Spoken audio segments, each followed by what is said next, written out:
ადამიანს ცხოვრებაში ცუდი ამბავი, სევდიანი ამბავი, ან კიდევ რაღაც მოხდება, ფეხი მოწყდება, ეს მისი ცოდების გამო ხდება? არა მხოლოდ ცოდების გამო. შეიძლება აქ ცოდვა არაფერ შუაშიც არ იყოს. მაგალითისთვის ვიტყვი. აი ახლა ჩვენ დიდი მარხვა გავიარეთ, ნების კვირეული, ნების შვიდეული გავიარეთ. ყოვლადწმინდა ღვთისმშობელი უყურებდა თავის შვილს ჯვარზე გაკრულს.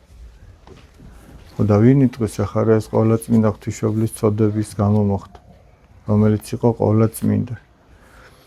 ქრისტიანობა არ ასწავლის, ჩემო მეგობრებო, რომ თუ შენ ლოცვას დაიწყებ, მარხვას დაიწყებ, ღვთისმიერ ცხოვრებას, რომ შენ არაფერი ცუდი არ შეგემთხვევა. განსაცდელები აქაც შეგემთხვევა. ესე იგი, ძველ აღთქმაში ასეთი რამ წერია. შვილო, თუ უფალს მოუხვედი სამსახურად, განსაცდელისთვის გაამზადე თავი.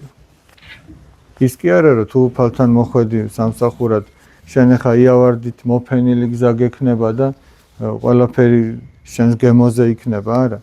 განსაცდელისთვის გაამზადე თავი, იმიტომ რომ ქრისტიანობა სწორედ ეგ არის. ვიწრო გზა, ეკლიანი და ძნელად სავალე.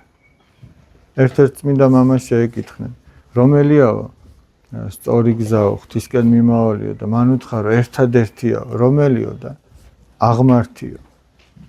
ამითი რა თქვა, რომ ეს ისე კი არაა, რომ შენს ნებაზე იარო. აღმართია, ძნელია, თუ გინდა, აი უნდა გააკეთო. კარგი საქმე საერთოდ აღმართია.